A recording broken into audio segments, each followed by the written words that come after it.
Hey everybody, it's Gomedex and welcome back to some more Magic Arena. Today we have a format that is near and dear to my heart that I wish were a permanent queue just for free. It's Momir. This is a really weird format, a format that not a lot of people like, but personally I'm a huge fan. In this format you get a deck of 60 basic lands and you get a special emblem, both players get this emblem, where you spend X mana, discard a card and create a token that's a copy of a random creature card with mana value X. Activate this ability only anytime you could cast a sorcery and only once each turn. So essentially, on turn 1, you can spend 1, discard one of your lands, and get a random 1 mana card. Turn 2, spend 2 mana, discard a land, get a random 2 mana creature.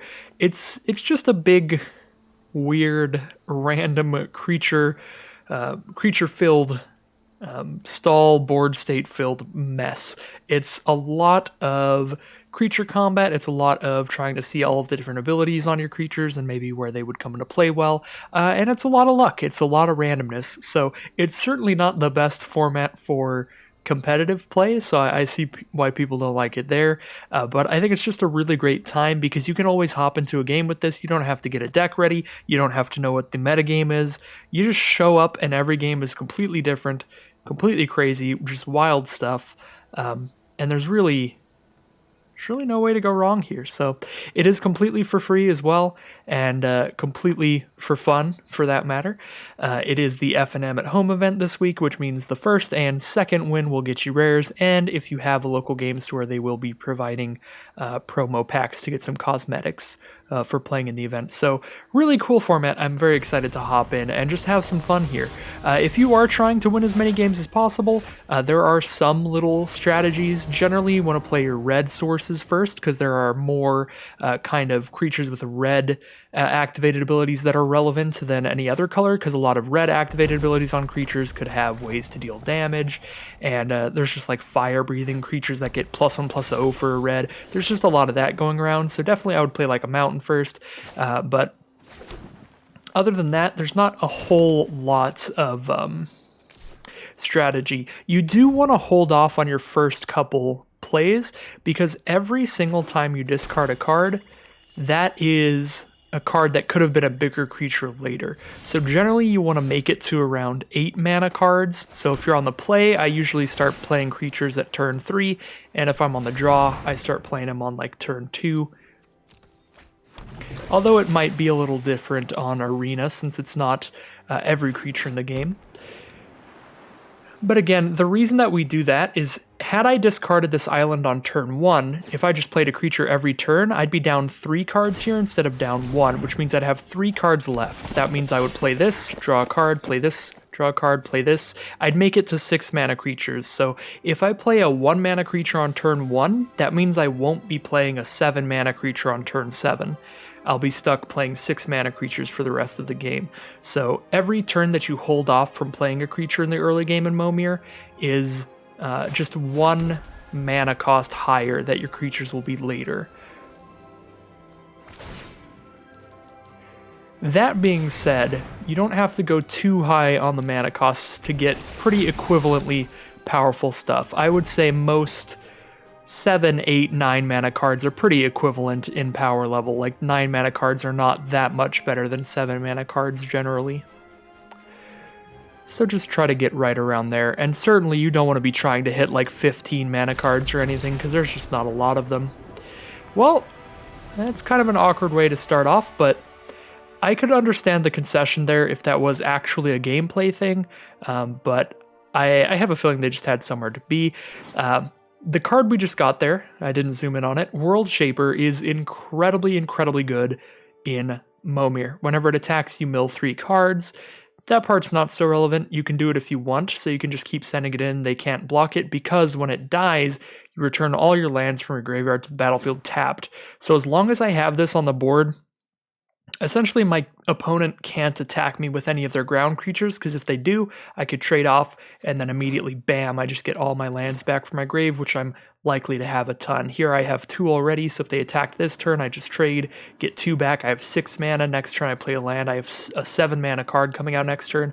So I mean, this would hold them off for a while, but it's not like it's not like unbeatable. It's just going to make the board state annoying for them for a while because they can't really block this and they can't really attack into it. So I don't think that the concession was entirely warranted from a gameplay perspective.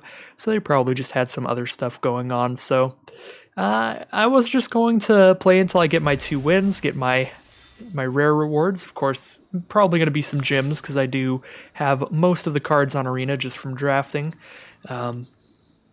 That being said, if the first game is going to end very anticlimactically like that, I will definitely play at least one more game if I just immediately win round 2.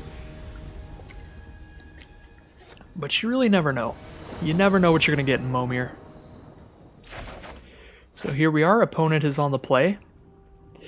And the general rule of holding off on your turn 1 and turn 2 lands and just not discarding till turn 3 or so, that's not really something you have to do every game. I mean, Momir is for fun and it is for random. You can try to just aggro out an opponent and just go for 1-drops.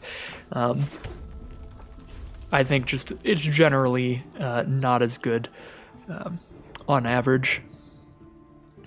But Momir is a random format. You really never know what you're going to get. And on Arena, because it's only kind of the most recent sets, creatures have generally gotten better, especially the creatures at low mana costs. So that might be a part of it as well. Like you see, our opponent got a bonkers 2-drop here that's incredibly powerful for Momir. 2 mana for a 2/1 flyer. Any form of evasiveness is just really good in Momir. So a 2-power flyer on turn 2 is fantastic. That's going to get the clock rolling on me, taking 2 a turn here. Plus, whenever it attacks, it turns one of my creatures into a 0/1 with no abilities until end of turn. So I need to have 2 flyers out to be able to block this thing, because every time this attacks, it also just turns one of my flyers into a 0/1. That being said, maybe our opponent did not read the card, or they just don't want to get hit for 1 here. Either way.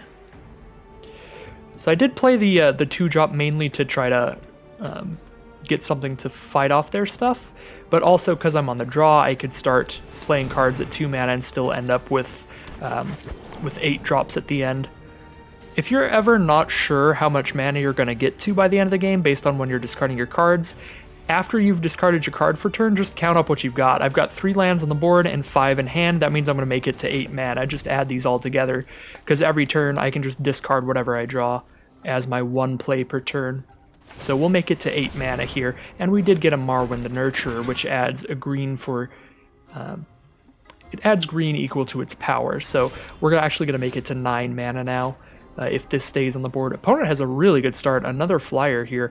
I guess they don't have great ground blockers, but my creatures are both 1 power, so nothing scary for them to deal with here. We are just going to jump right into 5 mana cards.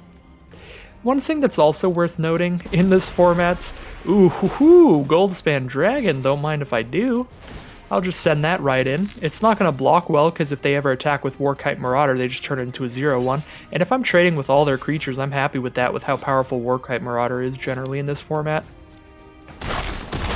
So I'd rather just get their board clear than have kind of a scary dragon. Plus I get that treasure token off of attacking with it. So now I have 6 mana right now, 7 mana when I play my land next turn. We're really just ramping up, which is quite good in Momir. Although our opponent is as well. They got a Prosperous Pirates, a 3/4 that gives them 2 treasure tokens. So opponent gets to ramp up as well here. Super cool stuff. We'll go for a 7-drop. So one of the other things in Momir that I was about to say, but kind of got sidetracked by the game, that's worth mentioning, is at 6 mana, there is a card you could get that will just kill you. And it's Demon Lord Belzenlock. It's a 6 mana, 6/6 demon. When it enters the battlefield, you exile cards from your library until you exile a non-land card with, I don't know what it is, mana cost 4 or more or something. Something like that. I guess mana value 4 or more. I'm trying to get used to saying that. Oh dear. So obviously in Momir, since your deck is entirely basic lands, if you have a card that comes into play and says exile cards until you hit a non-land card, you just exile your whole deck and lose next turn. So Demon Lord Bells Unlock is a thing at 6 mana, so if you're ever in a position where you're 100% going to win the game unless something crazy like that happens, don't play a 6-drop, just play another 5-drop.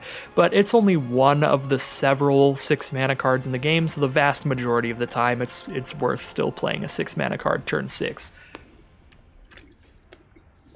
So this is just a Vigilant Trample Haste in this format. Each player's deck is always just all basic lands, so we don't have to worry about them hitting any dinosaurs there. So I'm just going to take that trade.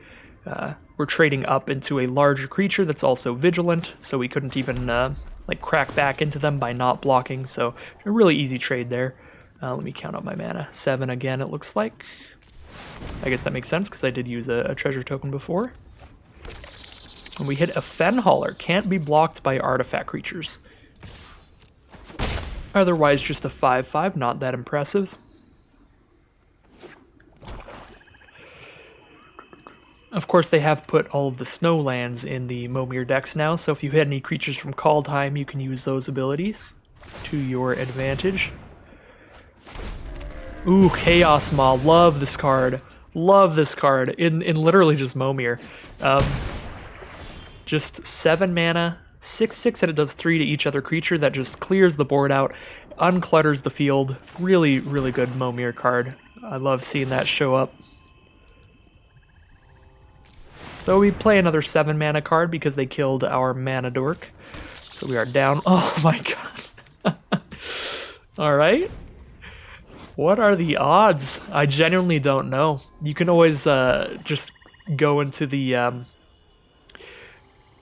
collection screen and toggle it to all of your collected and not collected cards and choose like 7 mana creatures.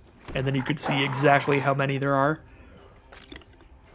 Although I should mention, I totally forgot about this, there are some cards in Arena or on Arena that are only here for Momir, like Wolfpack. You cannot acquire this card in any way, but you can get it randomly in Momir. So they did throw in some cards to shake up the format like that, because they were having some issues at certain mana costs with things just being... Oh wow, an 8/8 Flying Trample. Seems really nice. They were having some problems with Momir with things not being random enough, especially especially like the first time they put Momir on Arena, because there were not that many sets at the time. I think they first put Momir on when like Rivals of Ixalan was about the newest set. So they had there was a 9 mana card, Zakama, that was the only 9 mana creature. That was a 9/9 Vigilance Reach Trample, and for 3 mana you could do 3 damage to something, or gain 3 life, or destroy an artifact or enchantment. So every single game just ended up being each player trying to hit 9 mana, because you were guaranteed Zakama at that time. So in response to things like that, to make sure that doesn't happen, they threw in cards like Wolfpack and... is this in a... I don't think this is in a Modern Masters, or a Historic Anthology. I think this is also Momir only, but they threw in some random cards like that to mix things up, make each mana cost more random. Ooh, I got a Bedlam Reveler as well, so I guess I get to go to 9 mana. There are some pretty bad 9-drops in the game now to balance out the fact that Zakama is so good. So I don't know if we still go for 9 drops. We probably do. Opponent went for 10. I don't know if there are any good 10 drops. They did put some in for Momir, but like this is a 5/5 trample. Again, I think the safest plan generally would be to just stop at like 8 or 9 mana, because once you get above that, I genuinely don't think there's anything that great. But it's certainly something you can like look up and see. If all my creatures survive here, I just crack back for lethal, so I just take 10 and attack with everybody, right? Yeah. Anyways, that's something that you could easily like look up on the Arena collection as well and see what creatures are at those mana costs. But I guess they added in the random cards to stop you from doing that, but probably see what the random cards are. I think I did that once they put the random Momir only cards on, just to see, and I pretty much decided at that point 9 mana is where you stop every time. Everything above 9 mana kind of sucks. Alright, so Erebos' Intervention. We actually did get a rare there, and a Call Time pack. I love that these count for your daily and like weekly wins as well. I'm totally grinding out my daily wins on Momir today and tomorrow. I am recording this on Thursday. I don't know why this Friday Night Magic is 2 days long, but I'm glad it is, because that's just more Momir for me. So we did get our 2 wins, but I am going to play at least one more game here, because I do just love this format. And the first game was not really a game. Let's get some actual magic going on. Is our opponent going to start at 1 mana here? They are on the draw, so they will make it to pretty decently high mana costs, even if they start playing cards at turn 1. Alright, turn 3 here. We're going to start it off. See what we got going.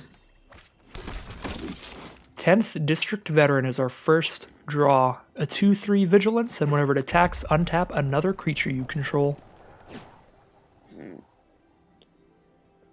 Not likely to do a lot here, but it depends what they hit. They hit a 2/3 as well, so at least we can block that well. However, that's a really good ability for Momir there, being able to give your other creatures unblockable, but it does cost you mana. And one of the things about Momir also is that because you can always play a card using all of your mana, your mana sink abilities on your creatures have to be really good to justify not just playing a 4 mana card like next turn. So this ability is actually probably not as impressive as it looks, but it could definitely end the game once I'm down to like, when I'm down to like 10 or something. There could even be board states where they just have like 5 2-power creatures out, because Momir board states can get really large. So our next creature is Axguard Braggart. Pretty recent card, so pretty likely a lot of you know that card from watching Call Time Sealeds and Drafts or playing them yourself. 3/3, whenever it attacks, we can spend 2, untap and get a counter on it. This looks like another Call Time card. Ooh, yeah, it's the fancy version of Orvar, which is really weird on a token, but cares about instant sorceries and spells, so it's just a 3/3. A 3/3 with all creature types. That could actually be relevant. We'll see.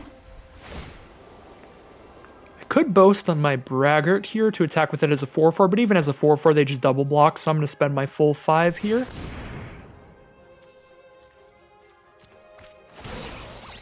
Cataclysmic Gearhulk. Everybody chooses 1 artifact, creature, enchantment, planeswalker, and sacrifices the rest.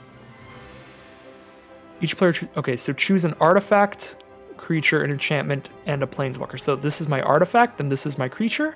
Do I actually get to keep 2 and they only get to keep 1? That's actually really good.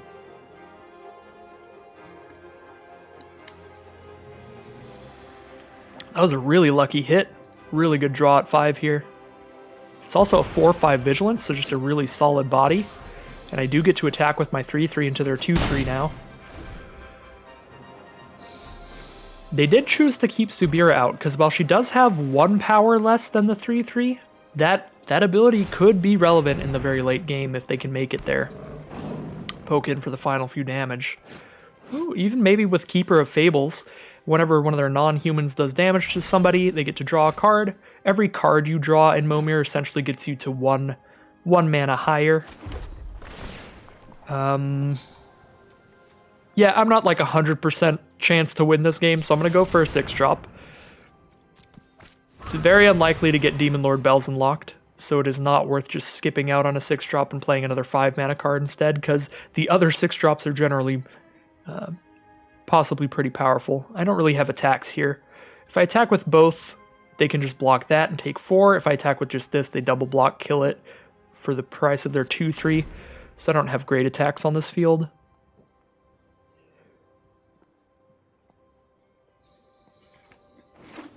Momir is also a great format to play to get better at learning like creature combat math and evaluating when you want to double block and single block, triple block, all that kind of stuff.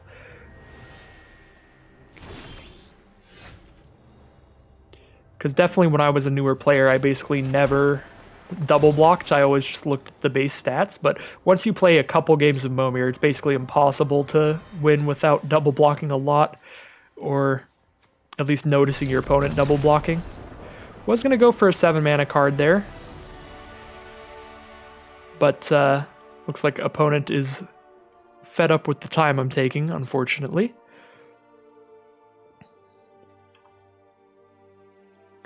I will go ahead and play another game here. Get another round in here.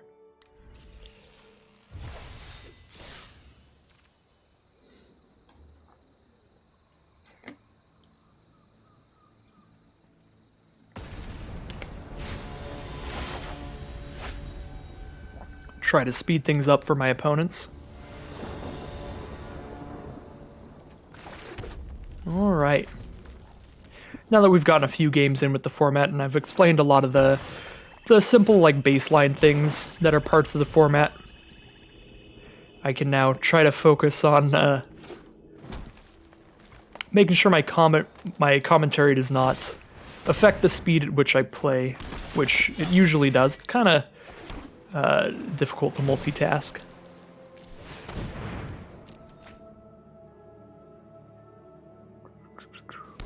Alright, so we start off with a 3-2 Menace here, Belle of the Brawl. Our opponent got a really good 2-drop as well, a 3-1. They can discard a card to give it indestructible until end of turn. I think I actually want to offer the trade if they send an attack in. It's making them discard a card keeps them off a higher mana cost, which is actually just really good. Midnight Reaper doesn't do anything in this format because everything is a token creature. Alright, so we're just going to trade there. And I'm going to grab a 4-drop. Ooh. Whenever another creature dies, put a +1/+1 counter on her, and when she dies, create X 1/1 vampires with lifelink where X is her power. So in a game of Momir where everything is a creature, everything is just large board states attacking into each other all the time, Elenda seems quite powerful, and their 4-drop is just a nice 1/7 with no abilities. So that should be pretty easy to play around. Get rid of an island here. Cavalier of Night. I could sacrifice another creature to destroy one of their creatures. I don't actually think it's worth sacrificing Elenda because her ability is so powerful. So we're just going to have a 4/5 lifelink. Not a bad hit on 5, even when we're not using the ability. Of course, the secondary effect, the effect that happens when it dies, doesn't do anything in this format. Got Eternal Bonsu. They could sacrifice any number of permanents to draw that many cards if they want. Could sacrifice their smaller creatures that might not matter at this point in the game, but that would make Elenda bigger. Every card they draw is literally just 1 more mana towards big stuff, so they're already at 8 here. So I wouldn't sacrifice anything if I were them, just because I'm not too concerned to hit 10 and up. Although 9 mana is viable, so sacrificing 1 card there I think is super fine. Super solid choice. Go for a 6 mana card. Hit a Vengeant Vampire. When it dies, destroy a creature an opponent controls, and we gain 4. Really nice card. This is just going to chump block something and kill something at some point. I guess I get to double block here. They can only kill one of these, and if they kill the 4/4, I'll just blow up their Altasaur as well. But there's an argument for them choosing to kill the 4/4 here, because if you kill the 4/4, you know it's not going to blow up and kill something better later. Killing a 1/7 is not that exciting at this point in the game when they're getting 6 mana cards. So if I were them, I might have chosen to just kill the Vengeant Vampire and get that out of the way. Yeah, because now I can just kill a Gargos whenever this dies, which is much better than killing the 1/7. 5, 6, 7. Gargos doesn't have any abilities that matter in Momir. Just an 8/7 Vigilance. Ooh. I'm going to put a counter on that, get the biggest creature possible so I can just trade 1 for 1 into Gargos. We're not attacking here. I could attack with Vengeant Vampire. They're not going to block with Gargos because it'd be a trade. So I could just do that to gain 4, but I also like just holding it back so I can kill Gargos here with it. Although I might want to keep this. You know? Nah, I'm going to blow it up here. There's definitely good reasons for keeping it around.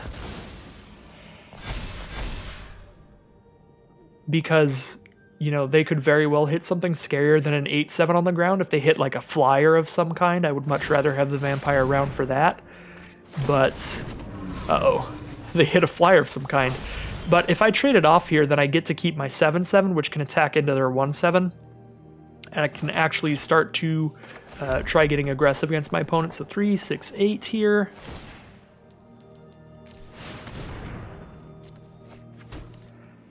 I'm actually just going to attack with everybody now. Baleful Force is a absolute bonkers card. At the beginning of each upkeep, you draw a card and lose a life. It's actually not that great in Momir, because once you've hit 8 mana, you don't need to draw more cards. But yeah, I'm going to attack with everybody here, because even if they trade, I'm spitting out a bunch of 1/1s.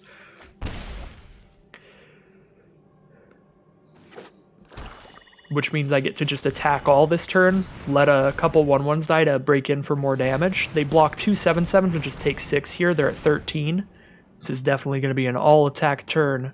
Plus, the amount of lifelink I've had this game being at 38 life means I'm very, very in position to race my opponent.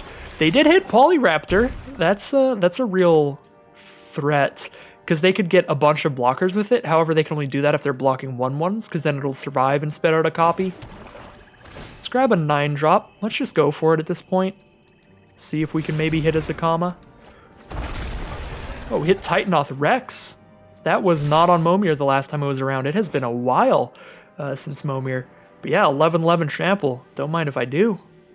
Yeah, 9-drops are actually pretty good now, because I think all of the Rex creatures were 9 mana. Alright, so they're down to 1. And it's looking like this will be a win here, but you never know in Momir. There are some creatures that can wipe the whole board. Not at 9 mana, though, I think.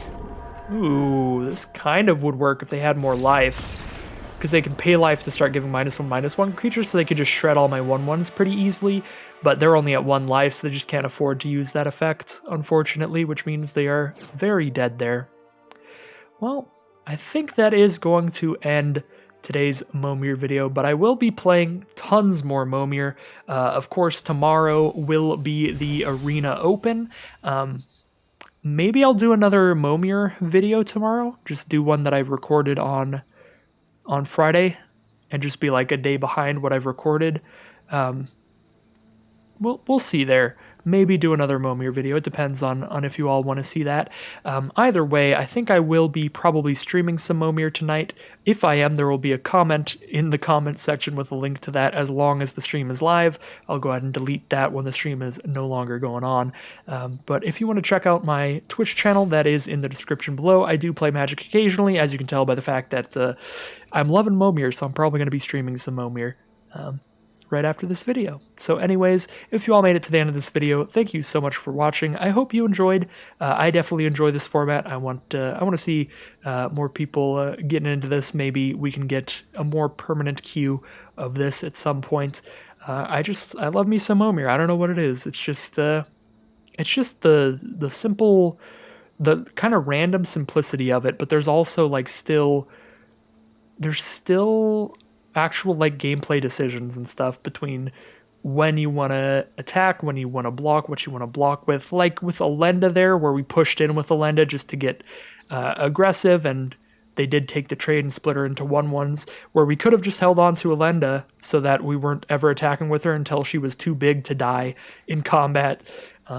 There's just a lot of little micro decisions like that there, and it does help you get better at combat math and all of that. So anyways, as I was saying before I started rambling about how much I love Momir, I would like to thank you all as always so much for watching, and I'll see you again for more Magic Arena content tomorrow.